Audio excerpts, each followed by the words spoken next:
This has Jays fans fired up, as following Davis Schneider's big two-run home run to win the game a couple of days ago, John Schneider goes ahead and does not put him in the lineup, and fans are upset, the media is upset, and Jays fans right now are just frustrated with the fact that this team, including Ross Atkins this offseason, did not make enough additions to the offense to warrant a huge contract to IKF and other players, and ultimately the offense is in trouble. The Jays might be in a little bit of trouble, and we're going to break that down and much more in this episode of Jays Digest. What's up, Jays fans? Nick Gosse here, host of Jays Digest. Peter's power's out, so he won't be here today, but we have a lot to discuss today. And obviously, we didn't have a video yesterday. We were going to do a post-game video, but they only got one hit the entire game and ultimately ended that series. Luckily, that they 1-2, and they got a win, which is extremely lucky because of Davis Schneider's two-run home run in the game a couple days ago. But Jays fans are fired up. They're fed up, and obviously it's very early in the season, but we have to address the what's happened so far throughout this season. But before we do, a quick reminder that this video is sponsored by Rentals.ca. And you know, Rentals.ca has been big supporters of us, and this kind of lends into what the Blue Jays are facing right now, because we knew back in the winter that Jays fans wanted moves, and it was a very big problem. We wanted Shohei Ohtani. We struck out on Shohei Ohtani. Other big-name free agents, we struck out on all of them.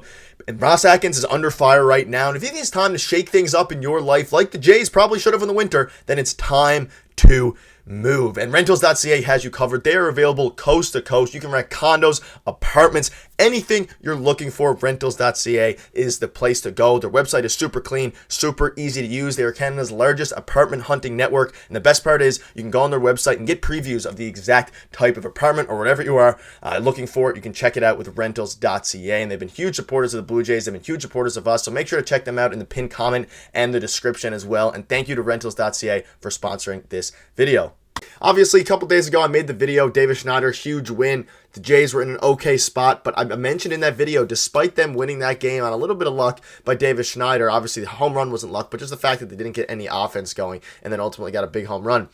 The offense was still a huge underlying concern for the Toronto Blue Jays, and we were hoping that Davis Schneider would be back in the lineup yesterday. Ultimately, he wasn't because of analytics and how he doesn't. Javier pounds, Christian Javier, the Astros pitcher, pounds the upper zone with high fastballs, and Davis Schneider isn't great at hitting those, blah, blah, blah. Offense goes out, musters up one hit the entire game. They get blown out again. Yordan Alvarez absolutely cooks, and it seems like the additions that the Jays made, obviously it's still early. I'm not hitting the panic button yet, but we have to address it. Obviously, the additions that Jays made might not have been enough. And let's just get into some of the quotes that I have for you today from John Schneider. We'll start with the quote about how the whole Davis Schneider situation. So he says, you don't want to say it's early because every game matters. It's not for a lack of effort. It's not for a lack of anything. These guys can hit. You don't want to make any knee-jerk reactions. These guys are professionals, and that was on the series loss. And I mean, while what he's saying is correct, the Jays, he went after John Schneider after the no-hitter, said that he's happy with the process that the Blue Jays are kind of playing with right now, and that the hitting is okay. It's going to come along. They have great hitters, and that it was kind of just a one-off scenario.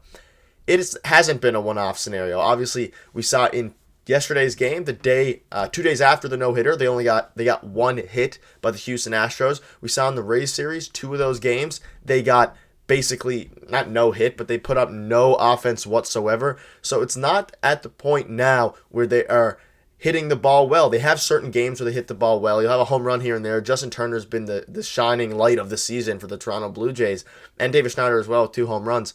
But the offense is exactly like it was in 2023, and we saw in spring training how good they were.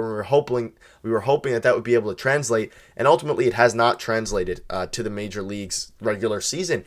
And it's a bit of an issue, especially when John Schneider is saying all these things. I mean, I get it. He's a manager. He's not going to throw his team under the bus, and he's not going to say that they're not giving a lack of effort. But at this point, I don't know if it's a lack of effort. I don't know if it's just the Blue Jays are cursed. I don't know what it is. But what I do know is that the team cannot hit a baseball. Vladdy can't hit. Bo can't hit. Springer can't hit.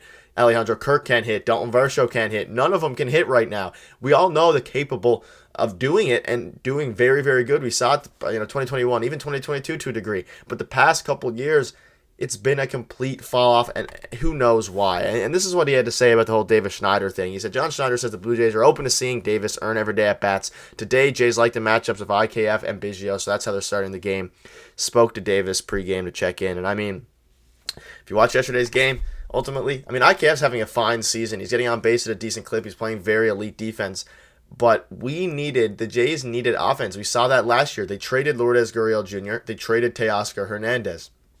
Two players who are going out there right now. They didn't bring back Marcus Semien, they didn't bring back Matt Chapman, all these guys. And I'm not even trying to be, hindsight here. They got rid of these guys in exchange for defense and pitching, which at the time made a little bit of sense. But you have to notice after the past couple of years when it's not working that you have to bring in offense. And we were speaking about it all offseason. Jorge Soler, JD Martinez, all of these guys. And ultimately the Jays didn't do it. And it is still early. I'm not hitting the panic button yet. I'm not saying the offseason was a failure. I just think that they should have brought in additional offense. But they weren't going to win anything unless the players within developed and hit the way they used to hit. And that's not happening either. And that's the biggest problem here is that, they're not hitting very well at all, and fans are very upset. You go on Twitter, you can see he said the no-hitter was an outlier, we're doing all right where we hope to be, and the next day they get one hit, and then you just have fans who are completely, they're just done with the team already, which is a little bit ridiculous. But you have an article in the Toronto Star saying the Blue Jays offense is clearly a problem, a no-hitter not so much. The Jays had a clear need to add offense over the winter and didn't do it, and here we are. And people are really starting to, that's from Mike Wilner, of course, but people were really starting to turn on the fact that, in hindsight, they probably should have added a bat this winter. We knew that even before the season started. Peter was very adamant about it. We were very adamant about it. And, Mike Wilner, whether you're a fan of him or not, he's not necessarily wrong here. The Jays needed to add offense this winter. It was documented by Ben Nicholson-Smith, Shai Davidi, all these guys, and they didn't. They added IKF, who does what kind of Kevin Biggio does, obviously with better defense, and you added guys like Daniel Vogelbach, Joey Votto, all these kind of guys who we needed an impact bat in the middle of the order, especially after losing Matt Chapman. And you added Justin Turner, yes. Just imagine how good the team could have been if you added another player alongside Justin Turner. Justin Turner is 39 years old. He's our best hitter right now, and he's off to a smoking hot start in the regular season. If you added one more guy like JD Martinez, probably not JD Martinez because obviously Justin Turner is kind of a DH, but Jorge Soler who can kind of play the outfield, or maybe one of those infielders who could hit the ball well. Even bringing back Matt Chapman once you got Justin Turner. All these contracts were so low, and who knows if the mutual interest was there, but there was a lot of open abilities to add to this team, and who knows, they could pick it up. Vladimir Guerrero Jr. could get hot, but right now this is how fans are feeling, and I got this stat for you. You can look at the Blue Jays stats so far this season. They are 3-4. They have a total combined average of 176 with a 301 slugging and a 579 OPS. That is abysmal, absolutely abysmal. Yes, they've hit a lot more home runs than they did last season, but they're not getting on base. They're walking at a decent clip, but they're not getting on base. They're grounding into double plays. Alejandro Kirk has looked really bad. A Dalton Varsho trade, we're probably going to save that for another video because, the biggest stinging point for a lot of Jays fans right now is that they gave up on Lourdes. They gave up on Teoscar. They got Varsho back. Obviously, they gave up Moreno as well, but the offense for Varsho hasn't been there since he got to Toronto. And this has been a problem coming into the season was, will the offense be able to perform? The pitching has been solid. You can't really blame the pitching too much when there's zero offense every single game and you're using guys like Wes Parsons yesterday who gave up tons of home runs. Chris Bassett hasn't looked great, but the pitching hasn't really been the big problem. The problem right here has been exactly what you're looking at, which has been the offense, has been the plate discipline, has been guys within. Bo Bichette's hitting under 200. George Springer's hitting under 200. Vladdy's hitting, I think, 220, something like that. And Justin Turner is the only guy who's really stepped up. Biggio's doing his role fine, but when you don't have those sluggers, it's going to be very, very difficult. And it's early. There's lots of time left for the Toronto Blue Jays to figure it out, but fans are upset. Even the media is upset, and it's going to be a story of the season. Will be the lack of moves they made in the winter to acquire a big bat in a year that seems like a bit of a make-or-break year for the Blue Jays, for John Schneider, and the front office. But that'll wrap up the video. If you want to check out a video from a couple days ago, click on your screen now. Let me know in the comment section what your thoughts are on the Blue Jays so far. It's still early, lots of time left, and the Jays hopefully will turn it around soon.